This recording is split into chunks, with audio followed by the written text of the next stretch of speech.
وعن جابر بن عبد الله رضي الله تعالى عنهما قال হযরত জাবির ইবনে আব্দুল্লাহ থেকে বর্ণিত তিনি বলেন আতিশান নাসু ইয়াউমাল হুদাইবিয়ার দিন যত সাহাবা নবীজির সাথে ছিলেন সকলেই পানির পিপাসায় কাতরাইতেছে। পানি শেষ হয়ে গেছে। আরবে পানি না থাকলে মানুষ কি কষ্ট করে। বাংলাদেশে তো এখানে পানি না থাকলে ওখানে পাওয়া যায়, টিউবওয়েল থেকেও পানি পাওয়া যায় অহরহ। কিন্তু আরব দেশটা এরকম ছিল না, মরুভূমি, ধুধু মরুভূমি, পানি নাই। সব সাহাবারা নবীজির কাছে গেছে। বুখারীর বর্ণনা, নবীজি ভেতরে গিয়ে আল্লাহ রসুলকে ডাকতেছে। নবীজি বের হয়ে আসছে, এসে বলে মালাকুম, কি হলো, তোমরা আমার সামনে আসলে কেন? সাহাবারা বলে অলু ইয়া রাসূলুল্লাহ লাইসা ইনদানা মা নাতাওয়াদ্দা ওয়ালা নাশরাব। ওগো নবীজি, আমাদের কাছে পান করার মতো কোনো পানি নাই, ওযু করার মতো কোনো পানি নাই। ওযু কেমনে করব, পান কেমনে করব, নাই তো কোনো পানি। আল্লাহর রাসূল বলে তাই নাকি? বলে হ্যাঁ। সাথে সাথে নবীজির সামনে একটা রাকুয়া ছিল। রাকুয়া বলা হয় ইনাউন সগীরুন মিন জিলদিন, এইরকম ছোট চামড়ার তৈরি মশক, উটের চামড়া দিয়ে বানানো হতো। ওইটার মধ্যে অল্প একটু পানি। হযরত জাবির ইবনে আব্দুল্লাহ বলেন আমি তাকায় দেখি ফাআদখালা ইয়াদাহু ফিল রাকওয়া, আল্লাহর নবীজি নিজের হাত মোবারকের কয়েকটা আঙ্গুল মোবারক ওই রাকওয়া মশকের ভিতরে ঢুকায় দিলেন। হযরত জাবের বলে আমি তাকায় দেখি ফাজআলাল মাউ ইয়াতুর বাইনা আসাবিহি কাআমসালিল উয়ুন, পাহাড়ের উপর থেকে ঝর্ণার পানি যেভাবে প্রবাহিত হয় আমি তাকায় দেখি নবীজির দুইটা আঙ্গুল থেকে ঝর্ণার মতো পানির ব্যবস্থা আল্লাহ করে দিয়েছেন। নবীজির আঙ্গুল থেকে এই পানি বের হইতেছে লাগাতার, অনবরত বের হইতেছে। সাহাবারা বলে ফাশারিবনা ওয়া তাওয়াদ্দানা, ওই পানি আমরা পান করছি। সুবহানাল্লাহ বলেন না। ওই পানি আমরা পান করছি, ওইটা দিয়ে ওযু করছি, গবাদি পশুগুলো স্টক করছি। তো একজন রাবী হযরত জাবির ইবনে আব্দুল্লাহকে প্রশ্ন করলেন কাম কুনতুম, হে জাবির, যেদিন নবীজির আঙ্গুল থেকে পানি বের হয়েছিল, পানি কদ্দুর বের হয়েছিল একটু আন্দাজ করার জন্য বলতেছি তোমাকে। জাবির, ওই দিন তোমরা মানুষের সংখ্যা কতজন ছিল? মানুষের সংখ্যাটা শুনলে বোঝা যাবে পানি কদ্দুর বের হয়েছে। হযরত জাবির ইবনে আব্দুল্লাহ বলেন ওই দিন কতজন ছিলাম এটা এখন বলবো না, পরে বলি, আগে শোনো পানি যেভাবে বের হচ্ছিল লাউ কুন্না মিআতা আলফ লাকাফানা, ওই দিন যদি আমাদের সাথে 1,00,000 মানুষও থাকতো তো যেইভাবে পানি বের হচ্ছিল 1,00,000 মানুষের জন্য যথেষ্ট হয়ে যেত। আল্লাহু আকবার বলেন, আল্লাহু আকবার। কি পরিমাণ পানি বের হয়েছিল নবীজির আঙ্গুল থেকে বলেন। বুখারীর এই হাদিস থেকে আমরা বুঝলাম। হযরত জাবের বলেন ওই দিন আমাদের সাহাবাদের সংখ্যা ছিল 1500। সুবহানাল্লাহ বলেন। আচ্ছা বলেন তো 1500 মানুষের পানির ব্যবস্থা এই 1 লিটার আর আধা লিটার পানি দিয়ে হবে? কি পরিমাণ পানি বের হয়েছে। একটা দৃষ্টান্ত আমরা বুখারী শরীফ থেকে পাইলাম যে নবীজির আঙ্গুল থেকে আল্লাহ পানির ব্যবস্থা করে দিয়েছে। দৃষ্টান্ত নম্বর 2, এটাও বুখারীর বর্ণনা। ওয়ান আব্দুল্লাহ ইবনে মাসউদ রাদিয়াল্লাহু তাআলা আনহু قال, নবীজির একজন সাহাবী ছিলেন, অনেক দামি সাহাবী, দেখতে ছোট, মর্যাদার দিক দিয়ে অনেক বেশি। সুবহানাল্লাহ বলেন। ওই সাহাবীর নাম হলো হযরত আব্দুল্লাহ ইবনে মাসউদ। অনেক ছোট ছিলেন। আপনারা যারা সামনে বসছেন এইভাবে আরবের মানুষ বসলে যদ্দুর উঁচু দেখা যায়, ওই সাহাবী এতটুকু লম্বা ছিলেন। তো লম্বা না খাটো? শুধু খাটো না, অনেক খাটো, অনেক খাটো। এই খাটো মানুষটার পা ছিল এরকম চিকন চিকন, এইরকম চিকন। ইমাম বুখারী রাহিমাহুল্লাহর বিখ্যাত কিতাব আল আদাবুল মুফরাদ, ওই কিতাবের মধ্যে বর্ণনা আছে হুজুর সাল্লাল্লাহু আলাইহি ওয়াসাল্লাম একদিন ওনাকে বললেন, হে আব্দুল্লাহ, আমার মেসওয়াকের প্রয়োজন, ওই গাছ থেকে একটা ঢাল নিয়ে আসো তো। হযরত আব্দুল্লাহ ইবনে মাসউদ ওই গাছে উঠলেন, বাতাসে ওনার ইজার কাপড় যেটা এটা নড়তেছে, উড়তেছে। তো সাহাবারা হাসি দিছে। নবীজি বলেন, তোমরা হাসি দিলে কেন? সাহাবারা বলে, ইয়া রাসূলুল্লাহ, তার পাটা চিকন দেখে হাসি উঠছে। আল্লাহর রাসূল বলে, শোনো, পাটা চিকন হতে পারে, মানুষটা ছোট হতে পারে। লারিজলু আব্দুল্লাহ ইবনে মাসউদ আথকালু ফিল মিজান ইয়াউমাল কিয়ামাতি মিন উহুদ। আমার এই ছোট সাহাবীর চিকন একটা পায়ের ওজন হাসরের ময়দানে মিজানের পাল্লায় উহুদ পাহাড়ের চাইতেও বেশি ভারী হবে। এজন্য মানুষ ছোট এটা মূল বিষয় না, মানুষ কালো এটা মূল বিষয় না, মানুষ সুন্দর এটা মূল বিষয় না। মূল বিষয় হলো কলব। বলেন, মূল বিষয়টা কি? এটা যার যত দামি সে তার জান্নাত তত দামি। সুবহানাল্লাহ। বলেন, কলব যার যত দামি, বলেন বলেন, কলব যার যত দামি জান্নাত তার তত দামি। জান্নাত তার কি? ওই সাহাবীর কলব দামি ছিল। তিনি বলেন, একদিন আমরা কয়েকজন সাহাবী নবীজির সাথে রাস্তা দিয়ে হাঁটতেছি, বা কল্লাল মা, পানি কমে গেছে, পানি নাই। কিরে পানি নাই, এখন কি করব? কোন নবীজির কাছে গেছে। আল্লাহর রাসূল বলেন, উতলুবু ফাদলাতাম মিম্মা, এই তোমাদের যাদের ঘরে, যাদের কাছে অল্প একটু পানিও আছে, ওই পানিটাই নিয়ে আসো। মনে করেন এই বোতলের পানি সবটুকু পান করার পরে বোতলের ভেতরে 1-2 ফোঁটা পানি থাকবে না? থাকবে না? নিয়ে আসো এটা। তো সাহাবারা একটা পাত্র নিয়ে গেছে, এটার মধ্যে অল্প একটু পানি। নবীজি নিজের আঙ্গুল মোবারক ওই পাত্রটার ভিতরে ঢুকাইছে। ঢুকানোর পর নবীজি সব সাহাবাদেরকে বলে, হাইয়া আলাত তাহুরিল মুবারাক, এই আসো, তোমরা আসো, বরকতি পানি নেওয়ার জন্য আসো, আসো, আসো। সাহাবারা তো আশ্চর্য হয়ে গেল। আল্লাহর রাসূল বলেন, ওয়াল বারাকাতু মিনাল্লাহ, দিয়েছিলে অল্প একটু পানি, এখন তোমাদের 1500-1400 সাহাবীর পানির ব্যবস্থা আল্লাহ আমার আঙ্গুল থেকে বরকত দিয়ে দিয়েছে। দুইটা দৃষ্টান্ত থেকে আপনারা কি বুঝবেন? হযরত মুসা আলাইহিস সালাতু ওয়াস সালাম, উনাকে আল্লাহ তাআলা মুজিজা দিয়েছিলেন, কিন্তু অনেক ওয়াসিতা ছিল, মাধ্যম ছিল। হাত, লাঠি, পাথর, এরপরে পানি। প্রথমে হাত, এরপরে লাঠি, এরপরে পাথর, এরপরে কি? পানি। আর আমাদের নবীজির লাঠিরও প্রয়োজন হয় নাই, পাথরেরও প্রয়োজন হয় নাই, সরাসরি নবীজির আঙ্গুল থেকে আল্লাহ পানির ব্যবস্থা করে দিয়েছে। তাহলে মুসা আলাইহিস সালামের শ্রেষ্ঠত্ব বেশি না আমার নবীর? বলেন আমার নবীর, বলেন আমার, বলেন আমার নবী শ্রেষ্ঠ নবী, আমার নবী। তো এই দুইটা হাদিস থেকে আপনারা কি বুঝলেন? হুজুর সাল্লাল্লাহু আলাইহি ওয়াসাল্লামের শ্রেষ্ঠত্ব অনেক বেশি, কিন্তু এই হাদিসগুলো যে শুনলেন নবীজির আঙ্গুল থেকে পানি বের হয়েছে, এইটার থেকে আমার আপনার আমল করার কিছু আছে? নবীজি কি বলছে তুমি এটা আঙ্গুল দিয়ে পানি বের করো? বলছে এটা না, নবীজি বলে নাই। এগুলো বর্ণনার বিষয়, এগুলো দিলে বসানোর বিষয় না। আমার নবীজি শ্রেষ্ঠ, আমার নবীজির ভালোবাসা, এগুলো দিলে বসাইলে নবীজির প্রেম, নবীজির ভালোবাসা আপনার অন্তরে বদ্ধমূল হবে, বসবে, ঢুকবে। আমি করব কি তাহলে? আল্লাহ বলেন, বিসমিল্লাহির রাহমানির রাহিম, লাকাদ কানা লাকুম ফি রাসূলিল্লাহি উসওয়াতুন হাসানাহ, এই রাসূলের মধ্যে তোমাদের জন্য আছে উসওয়ায়ে হাসানা, উত্তম আদর্শ। সেটি কি? আল্লাহ বলেন, ওয়ামা আতাকুমুর রাসূলু ফাখুযুহু, রাসূল তোমাদের কাছে যা নিয়ে আসছেন সেগুলো তোমরা গ্রহণ করো। নবীজি যেগুলো থেকে নিজে বিরত থেকেছেন, তোমাদেরকে বিরত থাকতে বলেছেন, সেগুলো থেকে বিরত থাকো। দুইটা কথা। নবীজি যা নিয়ে এসেছেন, বলেন সকলে, বলেন বলেন, আবার বলেন, নবীজি যা নিয়ে এসেছেন সেগুলো গ্রহণ করা। সেগুলো কি করা ভাই? রাসূল যা থেকে বিরত থেকেছেন, থাকতে বলেছেন, সেগুলো থেকে নিজেকে বিরত রাখা, সেগুলো থেকে নিজেকে। রাসূল যখন যা করেছেন, নবীজির গোটা 63 বছরের জিন্দেগি, নবীজির চাইতে বেশি আমল এই পৃথিবীতে আর কেউ করেছে?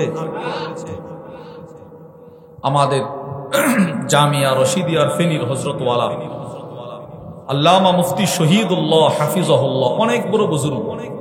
হুজুরের একটা কিতাব আছে, অনেকগুলো কিতাব আছে, এর মধ্যে ছোট্ট একটা কিতাব, ওইটার মধ্যে লিখছে যার যার জিন্দেগিতে আমল যত বেশি, যার জিন্দেগিতে আমল যত বেশি, তার মৃত্যুর পরে মানুষ তার জন্য দোয়া করবে তত বেশি। যার সেজদা যত বেশি, তার ইসালে সওয়াব করবে মানুষ তত বেশি। যার যাকাত যত বেশি, যার নামাজ যত বেশি, যার জিকির যত বেশি, যার তাসবিহ যত বেশি, যার দুরূদ যত বেশি, তার জন্য মানুষ দোয়া করবে তত বেশি। তার কবরের সামনে না গেলেও দূর থেকে তার কথা স্মরণ করে ইসালে সওয়াব করে।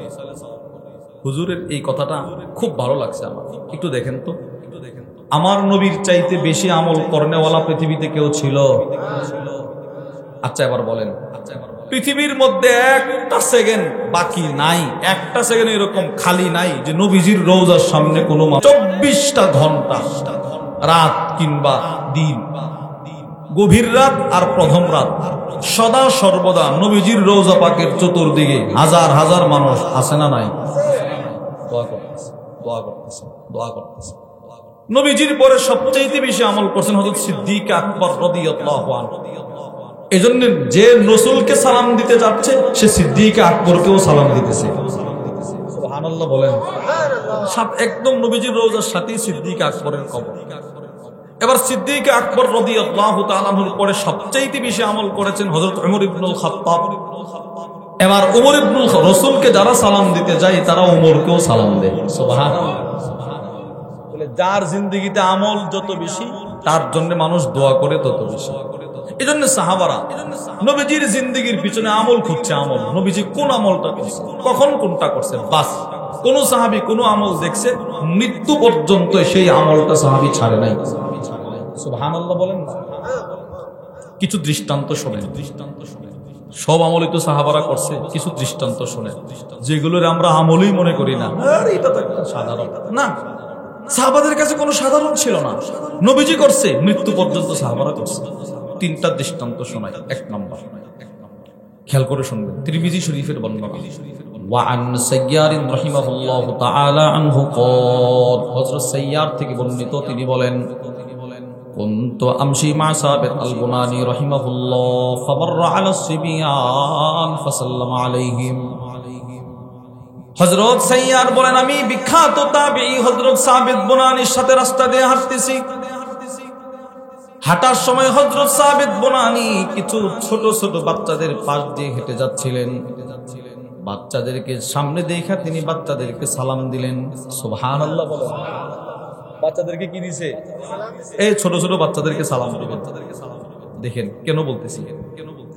তো হযরত সাবিত বুনানি অনেক বড় বিখ্যাত বুজুর্গ ছিলেন, তাবিঈ।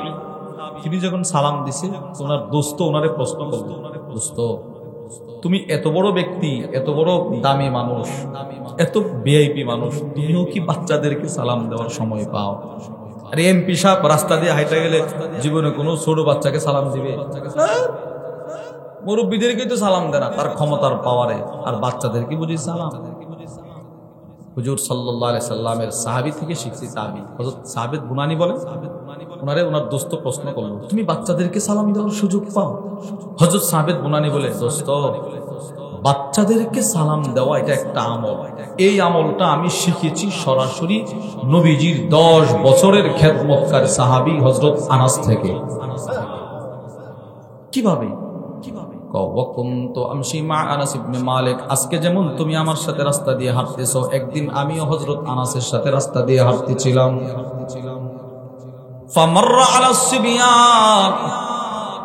হাঁটার সময় হযরত আনাস ইবনে মালিককে তাকায় দেখি তিনি কিছু বাচ্চাদের পাশ দিয়ে হেঁটে যাচ্ছিল। ফাসাল্লামা আলাইহিম, বাচ্চাদেরকে সালাম দিয়েছিল। আজকে যেমন তুমি আমাকে প্রশ্ন করলা, দোস্ত বাচ্চাদেরকে সালাম দেওয়ার সুযোগ পাও, ঠিক আমিও ওই দিন আনাস ইবনে মালিককে প্রশ্ন করেছিলাম, আপনি নবীজির সাহাবী 10 বছর খেদমত করেছেন, আপনিও কি বাচ্চাদেরকে সালাম দেওয়ার সময় পান? হযরত আনাস ইবনে মালিক আমাকে জবাব দিয়েছিল, ভাই সাবিত, বাচ্চাদেরকে সালাম দেওয়া এটা একটা ইবাদত, এই ইবাদতটা আমি সরাসরি আমার নবীজির কাছ থেকে শিখেছি।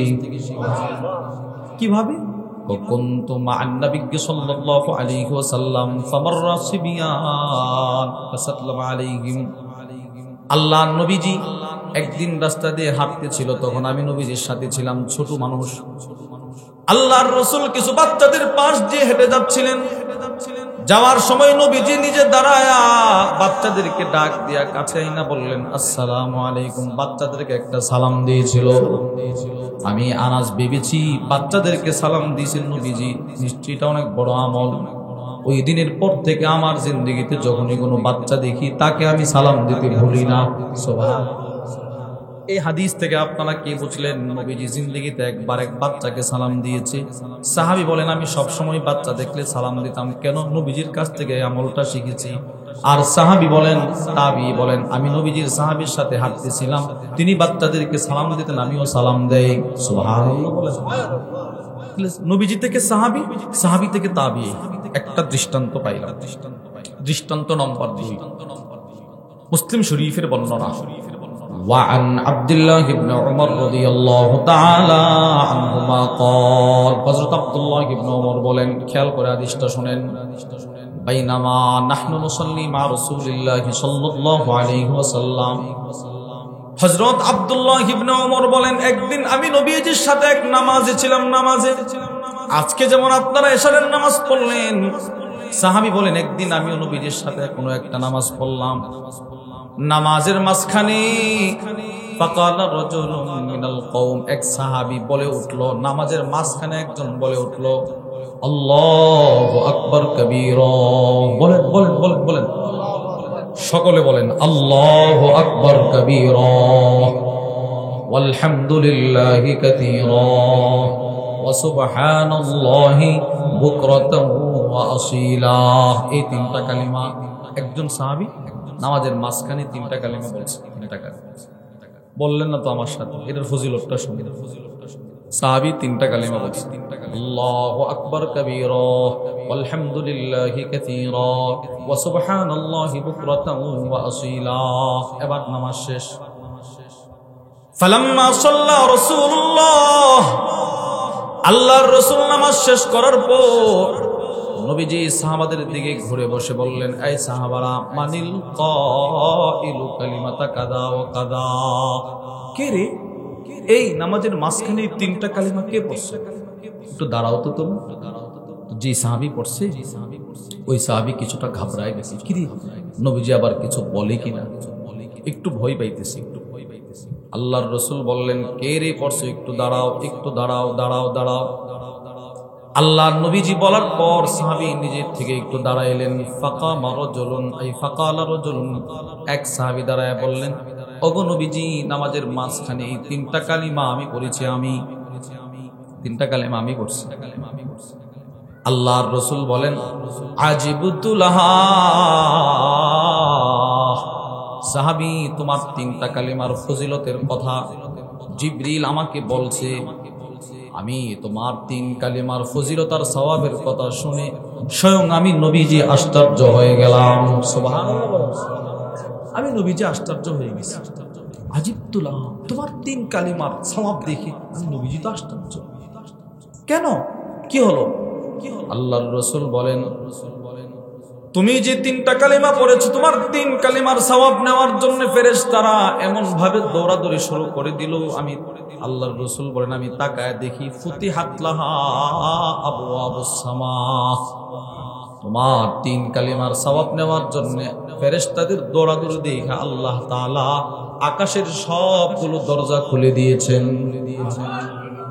তিনটা কালিমার দাম কেমন বলেন বলেন, আল্লাহু আকবার কবীরা, আল্লাহু আকবার কবীরা, আল্লাহু আকবার কবীরা, ওয়ালহামদুলিল্লাহি কাসীরা, ওয়ালহামদুলিল্লাহি কাসীরা, ওয়ালহামদুলিল্লাহি কাসীরা, ওয়া সুবহানাল্লাহ বুকরাতাও ওয়া আসীলা, ওয়া সুবহানাল্লাহ বুকরাতাও ওয়া আসীলা, ওয়া সুবহানাল্লাহ বুকরাতাও ওয়া আসীলা।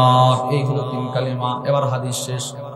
এই হাদিস যে সাহাবী বর্ণনা করতেছেন তার নাম হলো হযরত আব্দুল্লাহ ইবনে ওমর। হযরত আব্দুল্লাহ ইবনে ওমর বলে, আল্লাহর কসম, যেদিন নবীজি সাহাবীকে বলেছিলেন তোমার 3 কালিমার সওয়াব তো অনেক বেশি, ফেরেশতাদের জন্য আল্লাহ আকাশ খুলে দিয়েছে।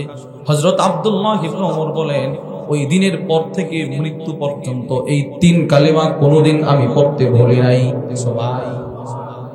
কি বুঝলেন? সাহাবায়ে কেরাম রিদওয়ানুল্লাহি তাআলা আলাইহিম আজমাইন হুজুর সাল্লাল্লাহু আলাইহি ওয়াসাল্লামের জবান থেকে যখনই যে আমলের কথা শুনতেন, মৃত্যু পর্যন্ত ওই আমলটা ধরে রাখতেন। সুবহানাল্লাহ বলেন। দৃষ্টান্ত নম্বর 3, এটাও মুসলিম শরীফের বর্ণনা। وعن علي بن أبي طالب رضي الله تعالى عنه قال হযরত আলী রাদিয়াল্লাহু তাআলা আনহু থেকে বর্ণিত, তিনি বলেন أن فاطمة أتت النبي صلى الله عليه وسلم تسأله خادما। নবীজির কলিজার টুকরা মেয়ে হযরত আলীর স্ত্রী হযরত ফাতেমা রাদিয়াল্লাহু তাআলা আনহা একদিন নিজের বাবার কাছে গেলেন। এক বর্ণনায় আছে রাসূলকে ঘরে পায় নাই, আম্মা জানা আয়েশা আস-সিদ্দিকা রাদিয়াল্লাহু তাআলা আনহার কাছে একটা দরখাস্ত করে আসলেন। আম্মা জান, আল্লাহর রাসূল যখন ঘরে আসবে আপনি আমার পক্ষ থেকে বলবেন ঘরোয়া কাজ করতে করতে আমার হাতে ঠসা উঠে গেছে, কুয়া থেকে রশি দিয়ে পানি উঠাইতে উঠাইতে বুকে দাগ পড়ে গেল। আব্বাজান আসলে আপনি বলবেন খায়বর থেকে তো অনেক সেবক সেবিকা আব্বা পাইছে, ওইটার থেকে যেন আমাদের কিছু সেবক সেবিকা দেয়, খাদেম দেয়, এটা আপনি বলবেন। এই একটা দরখাস্ত রাইখা উনি চলে গেছে বাড়িতে। হযরত আলী বলেন রাত যখন হয়ে গেল, আমি আমার স্ত্রী ঘুমের প্রস্তুতি নিচ্ছিলাম, ঠিক এমন সময় আমাদের ঘরের দরজায় কে যেন কড়া নাড়তেছে। দরজা খুলে দেখি কায়নাতের সর্বশ্রেষ্ঠ মেহমান আমি আলীর ঘরের সামনে চলে আসছে। নবীজি আসছে। নবীজি হযরত আলী বলেন সাথে সাথে রাসূলকে ইস্তেকবাল দিয়ে আমার বিছানায় নিয়ে গেলাম। আল্লাহর রাসূল আমি আলী আর ওনার মেয়ে ফাতেমার মাঝখানে বসলেন। সুবহানাল্লাহ বলেন। হযরত আলী বলেন নবীজির পায়ের পাতা মোবারকটা আমি আলীর বুকে লাগানো ছিল। এত নরম, এত কোমল, এত সুন্দর, এত আরাম, এত ঠান্ডা। এই ঠান্ডা এত আরামের পা আমি আলীর বুকে ইতিপূর্বে আর কোনোটাই লাগে নাই। নবীজির পায়ের বরকতে আমি আলীর পুরো শরীরটা আরামে আরামে পরিপূর্ণ হয়ে গেছে। নবীজি নিজের মেয়েকে বলে আম্মু, মা ফাতেমা, মা তুমি কি বাড়িতে গিয়েছিলে? জি আব্বু। কেন গেছিলা তুমি? আব্বু ঘরের কাজ করতে করতে হাসান, হুসাইন, মুহসিন 3 জন ছেলে ছিল। হযরত হাসান, হযরত হুসাইন, হযরত মুহসিন রাদিয়াল্লাহু আনহু।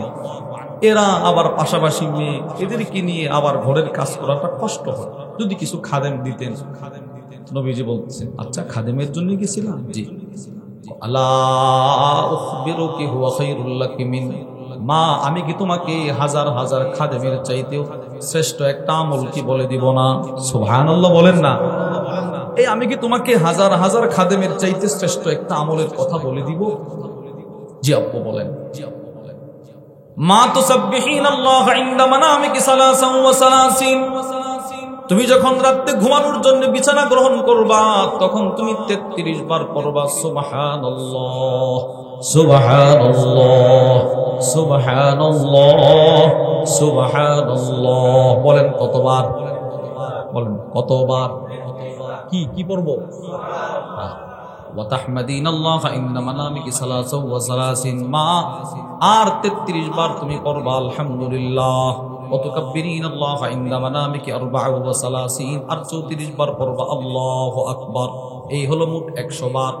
প্রথম 33 বার সুবহানাল্লাহ, এরপরে 33 বার আলহামদুলিল্লাহ, এরপরে 34 বার আল্লাহু আকবার। আমি রাসূল বলে দিলাম কোটি কোটি খাদেমের চাইতে 100 তাসবিহ দাম বেশি। সুবহানাল্লাহ। শ্রেষ্ঠ কি পরিমাণ শ্রেষ্ঠ এটা একটু বোঝানোর জন্য আপনাদেরকে আরেকটা হাদিস শোনাই, এটাও মুসলিম শরীফের বর্ণনা। قال رسول الله صلى الله عليه وسلم খুল্লাতান, আল্লাহর রাসূল বলেন দুইটা আমল আছে এরকম, লা ইউহাফিজু আলাইহিমা আবদুল মুসলিমুন ইল্লা দাখালাল জান্নাহ, আমার কোন উম্মত যদি ওই দুইটা আমলকে হেফাজত করতে পারে যেদিন তার দুইটা চোখ বন্ধ হয়ে যাবে, যেদিন সে দুনিয়া ছেড়ে চলে যাবে, মৃত্যুর সাথে সাথে সে সোজা আল্লাহর জান্নাতে চলে যাবে। নবীজি বলতেছেন হুমা ইয়াসির, আমল দুইটা বড় সহজ। বলেন কঠিন না সহজ? আচ্ছা এবার কি পরিমাণ সহজ আপনি শুনেন দেখেন। রাসূল বলেন প্রত্যেক ফরজ নামাজের পরে আমার কোন উম্মত যদি বেশি না 10 বার পড়ে সুবহানাল্লাহ, বলেন বলেন বলেন কয়বার? প্রত্যেক ফরজ নামাজের পরে 10 বার, আর 10 বার আলহামদুলিল্লাহ, আর 10 বার আল্লাহু আকবার। তাহলে প্রথম 10 বার, সবাই বলেন না, প্রথম 10 বার, এরপরের 10 বার, এরপরের 10 বার, তাহলে 3টা 10-এ কত হলো? আচ্ছা এবার ফজরের পরে 30 বার, যোহরের পরে 30 বার, আসরের পরে 30 বার, মাগরিবের পরে 30 বার, এশারের পরে 30 বার, এবার 5 30-এ 150 বার। বলেন কতবার? আল্লাহর রাসূল বলেন তুমি মুখে উচ্চারণ করবা 150 বার, মিজানের পাল্লায় উঠে যাবে 1500 বার। সুবহানাল্লাহ। 1 নাম্বার পুরস্কার। 2 নাম্বার পুরস্কার, ইশারের নামাজের পরে আপনি এই 30 বার পড়লেন। এবার ফজরের আগে যদি আপনার মরণ হয়ে যায়, আপনি যদি মানুষের সাথে মানুষের হক নষ্ট না করে থাকেন, হালাল হারাম পয়সা যদি চলতে পারেন, আর এশারের পরে 30 বার আমলটা করতে পারেন, আল্লাহর রাসূল বলেন মৃত্যুর সাথে সাথে সোজা জান্নাতে চলে যাবে। বলেন পড়বো তো ইনশাআল্লাহ? পড়েন। আচ্ছা এই 30 বার পড়তে কত ঘন্টা লাগে বলেন তো? 1 মিনিট। বলেন কত মিনিট? এক শ্বাসে একবার পড়বেন। সুবহানাল্লাহ সুবহানাল্লাহ এইভাবে। আমার হুজুর দামাত বারাকাতুহু আরিফ বিল্লাহ হাকিমুন নফস আল্লামা মুফতি মুশতাকুন নবী কাসিম হাফিজাহুল্লাহ হুজুর আমাদেরকে বলেন এক শ্বাসে একবার 3টা জিনিস সামনে রাখা পড়া: আল্লাহর ভালোবাসা, আল্লাহর রহমতের আশা, আল্লাহর আযাবের ভয়। এটা রাখা রাখা আমি কি পড়তেছি, কেন পড়তেছি, কার জন্য পড়তেছি, এইগুলো ধ্যানে আয়না আয়না এই তাসবিহগুলো পড়া 10 বার পড়েন।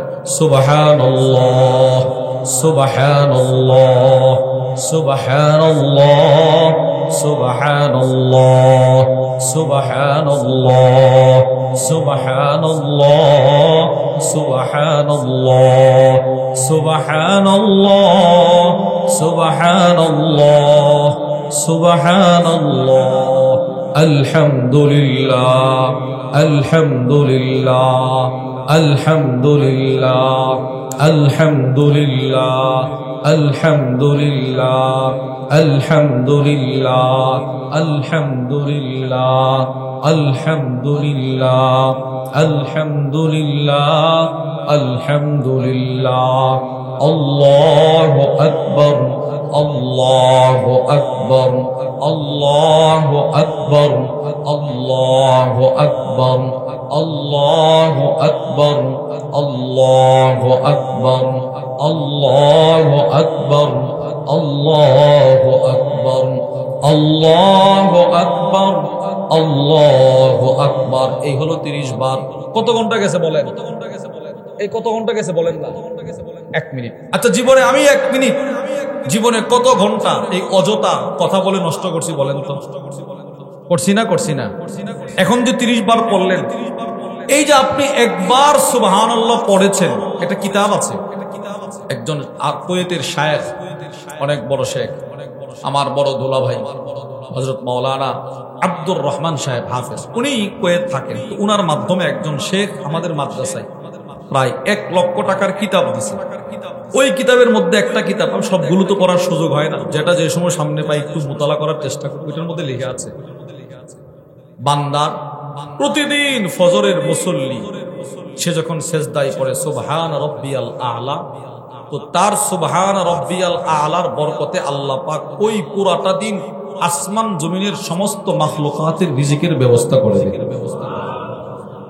এই আজকে আজকে আপনাদের সুবহানাল্লাহর বরকতে আটলান্টিক মহাসাগরে সবচেয়ে বড় মাছ যেটা, ওইটার রিজিকের ব্যবস্থাও আল্লাহ আজকে করে দিয়েছেন।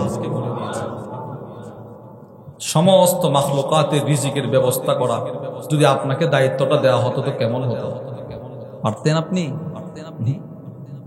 আপনার সুবহানাল্লাহ একবার 7 জমিনের নিচে যত কীট পতঙ্গ সবগুলো রিজিকের ব্যবস্থা, সব পাখিগুলো ফজরের পরে ভোরে উড়ে উড়ে চলে যায় দূর বহুদূর রিজিকের অনুসন্ধান করার জন্য। একজন ফজরের নামাজ পড়নেওয়ালার বরকতেই আজকেও পাখিগুলো পেট ভরে রিজিক পেয়েছে। নামাজিদের নামাজের বরকতে আজকেও বেনামাজি দোকানে যাওয়ার সুযোগ পেয়েছে। যেদিন নামাজি থাকবে না, যেদিন একজনও তাসবিহ পড়ার মানুষ থাকবে না, যেদিন একজনও লা ইলাহা ইল্লাল্লাহ বলনেওয়ালা থাকবে না, সেদিন এই রিজিকও বন্ধ হবে, আসমান জমিন আল্লাহ ধ্বংস করবে। তাহলে এই তাসবিহর দাম আছে না নাই? একবার সুবহানাল্লাহ। তিরমিজি শরীফের বর্ণনা। وعن عبد الله بن عمر رضي الله تعالى عنهما قال عبد الله بن عمر থেকে বর্ণিত তিনি বলেন قال النبي صلى الله عليه وسلم আল্লাহর রাসূল বলেন মা আলাল আরদি আহাদুন ইয়াকুল জমিনের উপরে কেউ বলবে না, তবে যেই বলবে সুবহানাল্লাহ আলহামদুলিল্লাহ লা ইলাহা ইল্লাল্লাহ আল্লাহু আকবার লা হাওলা ওয়ালা কুওয়াতা ইল্লা বিল্লাহ, এই পাঁচটা কালিমা সুবহানাল্লাহ বলেন না, বলেন আলহামদুলিল্লাহ লা ইলাহা ইল্লাল্লাহ আল্লাহু আকবার লা হাওলা ওয়ালা কুওয়াতা ইল্লা বিল্লাহ। আল্লাহর রাসূল বলেন এই কালেমাগুলো কেউ যদি দিল থেকে আল্লাহর ভালোবাসা, আল্লাহর রহমতের আশা, আল্লাহর আযাবের ভয়, অর্থাৎ এই তিনটা জিনিসকে সামনে নিয়ে চিন্তা করে করে এই কালেমাগুলো কেউ যদি একবার পড়ে, তার গুনাহ যদি সমুদ্রের ফেনা পরিমাণও হয় আল্লাহ মাফ করে দিবেন। বলেন পড়ব তো ইনশাআল্লাহ। নবীজি বলে আমার যে উম্মত প্রত্যেক ফরজ নামাজের পরে 10 বার পড়বে সুবহানাল্লাহ, 10 বার পড়বে আলহামদুলিল্লাহ, 10 বার পড়বে আল্লাহু আকবার, তার দুইটা পুরস্কার। সারা দিনে হবে 150 বার, মিজানের পাল্লায় উঠবে 1500 বার। এটা 1 নাম্বার। 2 নাম্বার পুরস্কার এশারের পরে পড়েছেন, ফজরের আগে মারা গেলে জান্নাত। আচ্ছা আপনি বলেন তো এই আজকের রাতটা 2025 28 সেপ্টেম্বর, এই আজকের রাতটা কি পৃথিবীর কোনো মানুষের জন্য শেষ রাত হবে না? কি পরিমাণ মানুষের জন্য শেষ রাত হবে বলেন? একটা কিতাব আছে, ওই কিতাবের মধ্যে আছে ইদা জান্না লাইলুন হাল তাঈশু ইলাল ফাজর। পৃথিবীর মানুষ রাত তো অনেকেই দেখে, সূর্যটা ডুবছে এটা অনেকে দেখছে, কিন্তু সূর্য ওঠাটা অনেকে দেখতে পারে না। এই গত কয়েকদিন 2 দিন আগে আমার মাদ্রাসার এলাকায় সুস্থ মানুষ, একদম সুস্থ, প্রবাস থেকে আসছে, সুটাম দেহের অধিকারী, রাত্রে ঘুমাইছে। ঘুমানোর পূর্বে গত বৃহস্পতিবারে একটা মাহফিল ছিল ওই এলাকায়, ওই মাহফিলের আগের বছর 5000 টাকাও লিখাইছে। ওই টাকাটা এই বুধবারে রাত্রে এশারের নামাজের পরে ওইটা দিয়ে আসছে। রাত্রে ঘুমাইছে, ফজরের পূর্বে মুহূর্তে বুকে ব্যথা উঠছে, মারা গেছে। 24 ঘন্টার ব্যবধানে জমিনের উপরের মানুষটা জমিনের নিচে চলে যায়। আজিব না এটা? আজিব না? বলেন আশ্চর্য না? একসাথে শ্বাসটুলে চা পান করছে, সকালে এলাম, জোহরে জানাজা, আসরে জোহরের পরে দাফন, 24 ঘন্টা অতিবাহিত হয় না, উপরের মানুষটা মাটির নিচে চলে গেল। যে একবার চলে গেল সে তো আর কখনো ফিরে আসবে না। কখন থেকে তাসবিহগুলো পড়বো? কখন? আজ না হয় কাল, আজ না হয় কাল, আজ না হয় কাল। ওই কিতাবের মধ্যে আছে কাম মিন ফাতা ইউসবিহু ওয়া ইউমসি লাহিয়া। পৃথিবীর কত যুবক, কত যুবতী, কত পুরুষ, কত মহিলা, কত ছেলে, কত মেয়ে রাত দিন কাটাইতেছে উদাসীন, অথচ ওয়াকাদ নুসিজাত আকফানুহু ওয়া হুয়া লা ইয়াদরি। বাজারে তার দোকান, বাজারে তার কাফনের কাপড়টা প্রস্তুত, দোকানদার বসে আছে, এই মাইয়িত সে বুঝেই না, জানেই আছে না এরকম? কার কাফনের কাপড়টা বাজারে চলে আসছে আমরা কেউ জানি। ওই লোকও কিন্তু দোকানটা খুলে বসে থাকে। এলাকায় কেউ মারা গেলে সে কিন্তু মনে মনে আকাঙ্ক্ষা করে আমার দোকান থেকে নিলে তো কিছুটা লাভ নিল। দোকানওয়ালা প্রস্তুত, কাফনের কাপড় তৈরির কারখানা প্রস্তুত, মসজিদের খাটিয়াটাও প্রস্তুত, মসজিদের কাজ চলমান থাকা অবস্থায়ও কাজ অবশিষ্ট আছে, কিন্তু কি বলে তো খাটিয়াটা নিয়ে আসো, কখন কে মারা যায়, খাটিয়া আগের থেকে কিনা প্রস্তুত, মাঠ প্রস্তুত, যিনি নামাজ পড়াবেন তিনিও প্রস্তুত। কবর খনন করেনেওয়ালারাও প্রস্তুত, মারা গেলে ঘন্টাখানেকের ভিতরে সুন্দর কবর খনন করে। যাকে নিয়ে এত কল্পনা, যাকে নিয়ে এত জল্পনা, সে অপ্রস্তুত। সে কি প্রস্তুত নাও প্রস্তুত? আমি প্রস্তুত নাও প্রস্তুত, বলেন না অপ্রস্তুত। ছেলে কি বিয়ে করাবেন, মেয়ে কি বিবাহ দিবেন, যখন সব ঠিকঠাক হয় কি প্রস্তুতি, রাস্তাঘাট, ঘর বাড়ি, বাজার সাজা, মার্কেট, কত প্রস্তুতি। আমি যে চলে যাব, কখন যাব জানা নাই, আমার কিসের প্রস্তুতি? এই তাসবিহগুলো পড়বো তো ইনশাআল্লাহ, বলেন ইনশাআল্লাহ। এই তাসবিহকে নিজের সঙ্গী বানাবে প্রত্যেক ফরজ নামাজের পরে। এগুলো পড়তে হবে, পড়ে না, পড়ে না। হুজুর সালামটা ফিরাইলি ঠাস করে সুন্নত, অথবা চলে যা, সুন্নতের পরেও পড়ে না, বের হয়ে গেছে। নবীজি বলছে, এটা আমার কথা না। সাহাবারা বলে, ইয়া রাসূলুল্লাহ, এই 10 বার পরে তো জান্নাতে চলে যাবে, এত সহজ আমল। আল্লাহর রাসূল বলে, এটাও করতে পারবে না আমার উম্মত, এটাও কি করতে, কেন? সে সালামটা ফিরাবে, শয়তান তাকে, মুসলিম শরীফের বর্ণনা, শয়তান এসে বলবে, কাস্টমার চলে আসছে, চলে যাও, খেতে চলে যাও, ওখানে চলে যাও, বাজারে চলে যাও, খেলাটা জমে উঠছে, যাও চলে যাও। এই শয়তান তাকে এতটাই কুমন্ত্রণা দিবে যে সে একটা মিনিটের জন্য তাসবিহগুলো পড়ার সুযোগ তার হবে। আল্লাহ আমাদেরকে হেফাজত করেন, বলেন আমিন। বলেন না ভাই, বলেন আমিন। আমিন পড়বো তো ইনশাআল্লাহ। প্রত্যেক ফরজ নামাজের পরে 10 বার কি বলেন? প্রথম 10 বার কি, এরপরের 10 বার, এরপরের 10 বার। এবার পুরস্কার কি? 5 নামাজের উচ্চারণ হবে কত? মিজানের পাল্লায় কত? সুবহানাল্লাহ বলেন। আচ্ছা, এবার দ্বিতীয় পুরস্কার, মৃত্যুর সাথে সাথে সোজা জান্নাত। এরপরে নবীজি বলে, আমার যে উম্মত ঘুমানোর পূর্বে রাতে, অনেকে আছে রাত্রে ঘুমের বড়ি খায়, ঘুমাইতে পারেন, আপনার জন্য এই আমলটা। আপনি 33 বার 34 বার উযু করে বিছানায় পিঠটা লাগাবেন, দেখেন আপনি শেষ করতে পারবেন না। এটা শেষ করা যায় না, এর আগেই ঘুম চলে আসে। সুবহানাল্লাহ বলেন। নবীজি বলেন, মা, এই 33 বার তুমি পড়বা, তোমার মুখে উচ্চারণ হবে 100 বার, মিজানের পাল্লায় উঠবে 1000 বার, আর রাতে মারা গেলে সোজা জান্নাত। এবার আসেন, এই আমলটা দিয়েছেন হযরত আলী রাদিয়াল্লাহু আনহু। আলী বলেন, এই আমলটা দিয়েছেন স্বয়ং নবীজি।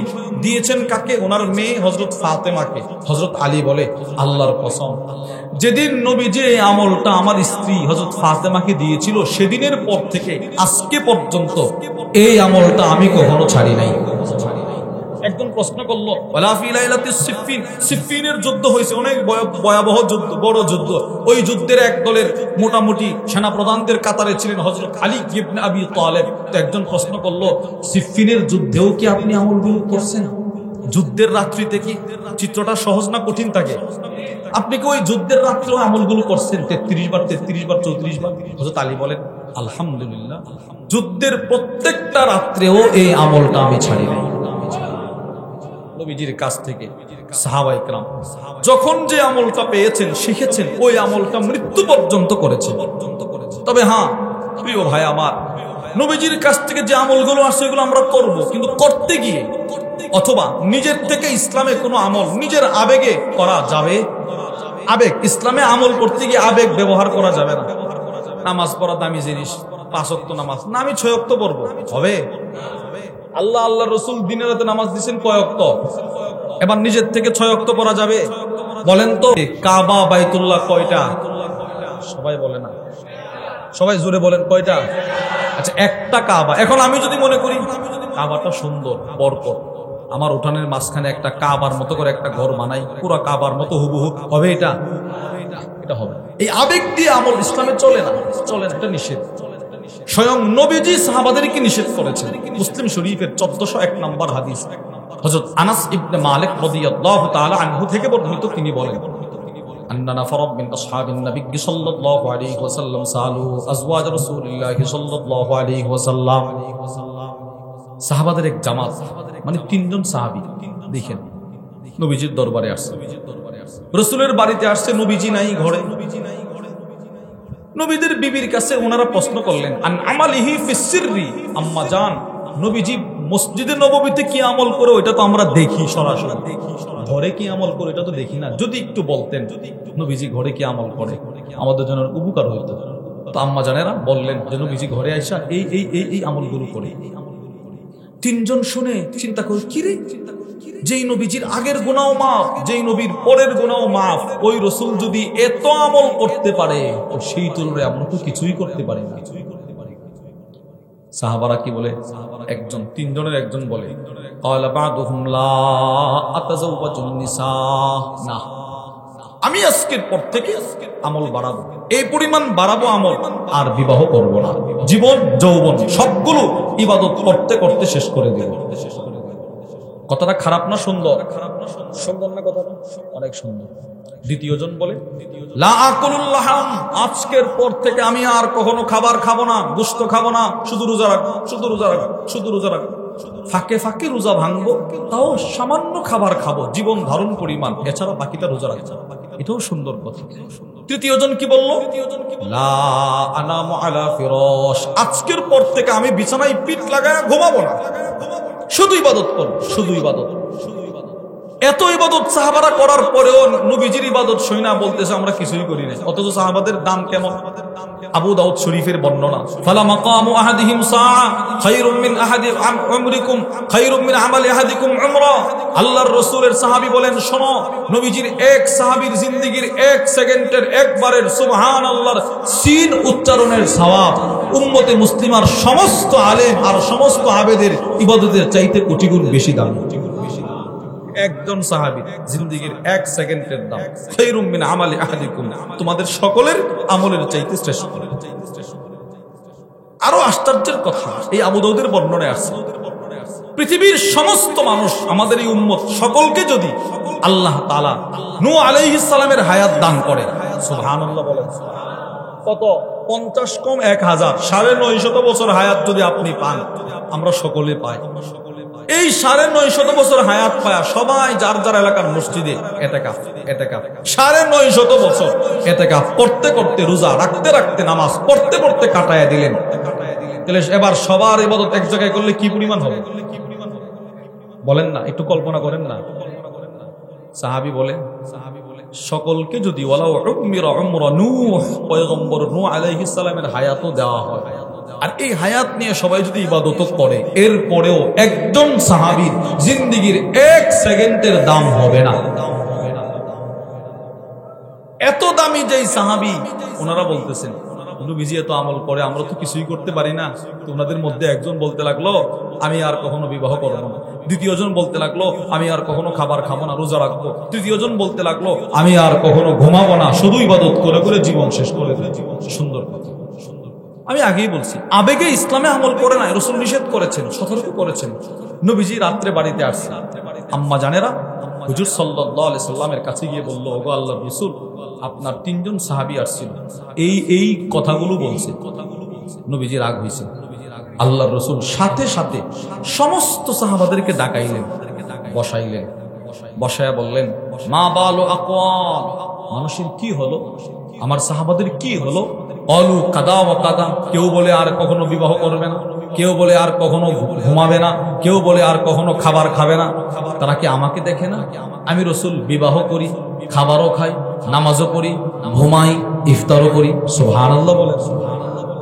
নবীজি নিষেধ করলেন, না, আমার চেয়ে বেশি ইবাদত করবা তোমরা? আমি স্বাভাবিকভাবে ইবাদত করতেছি, খাই, ঘুমাই, বিবাহ করি, তারপরে আরামও করি, রোজাও রাখি, ইফতারও করি, তো তোমরা আমার চেয়ে বেশি ইবাদত করবা? অথচ আল্লাহর ইবাদত সবচেয়ে বেশি আমি করি, আল্লাহকে সবচেয়ে বেশি ভয় আমি করি, এগুলো করবা না। এই হাদিস থেকে আপনারা কি বুঝছেন? আবেগে ইসলামে নতুন কোন ইবাদত ঢুকানো আমাদের জন্য অনুমতি আছে? অনেক কিছু আপনার চোখে সুন্দর দেখা যাবে না। ওমা কানা লিমুমিন ওয়ালা মুমিনাতিন ইযা কাদাল্লাহু ওয়া রাসূলুহু আমরা, যেগুলো আল্লাহ আল্লাহর রাসূলের পক্ষ থেকে ফয়সালা হয়ে গেছে, এর বাইরে যাওয়ার আমার আপনার কোনো অনুমতি নাই।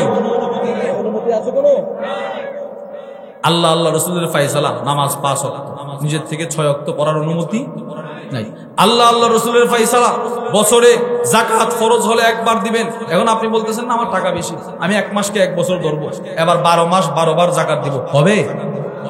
এবার আল্লাহ আল্লাহ রাসূল ঈদ দিলেন 2টা, আমার নিজের থেকে 3টা 4টা বানানোর কোনো অনুমতি নাই।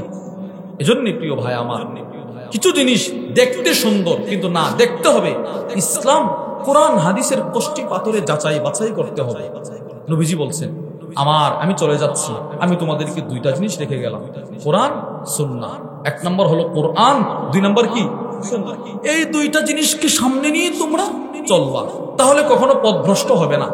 অমুক পীর তমুক পীর অমুক অমুক না, আমাকে দেখতে হবে কোরআন সুন্নাহয় কি আছে, এই বিষয়ে সাহাবারা কি আমল করেছেন, তাবিঈগণ কি আমল করেছেন, সেটা আমাকে আখজ করতে হবে, সেটা গ্রহণ করতে হবে। তাইলেই আল্লাহ যে বললেন মা আতাকুমুর রাসূল, আল্লাহর রাসূল তোমাদের কাছে যা নিয়ে আসছে সেগুলো গ্রহণ করো। আশ্চর্যের বিষয় হলো এই আয়াতের ব্যাখ্যায় আল্লামা আব্দুর রহমান ইবনে নাসির আস-সাদি রাহিমাহুল্লাহ তার বিখ্যাত তাফসীরের কিতাব তাইসিরুল কারীমির রহমান ফি তাফসীরি কালামিল মান্নান, ওই কিতাবের মধ্যে লেখেন হাদা শামিলুন লিউসুলিদ দ্বীন ওয়া ফুরুই যাহিরিহি ওয়া বাতিনি।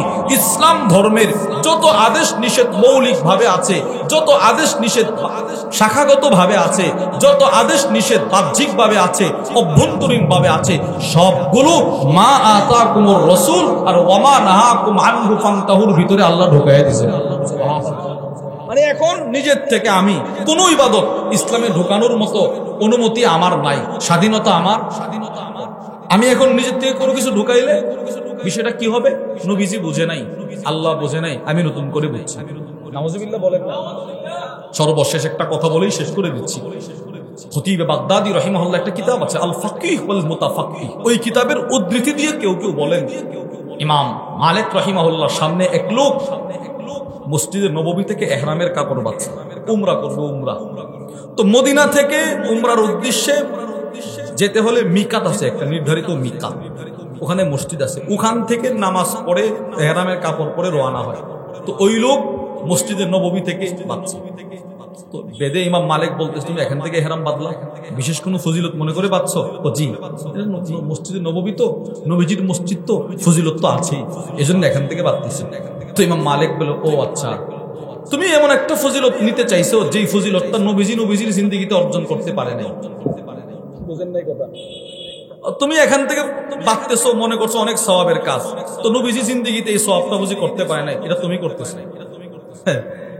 সাবধান বেটা, আল্লাহ আল্লাহ রাসূল যেটা যেখান থেকে করতে বলছো সেটা সেখান থেকেই করবে।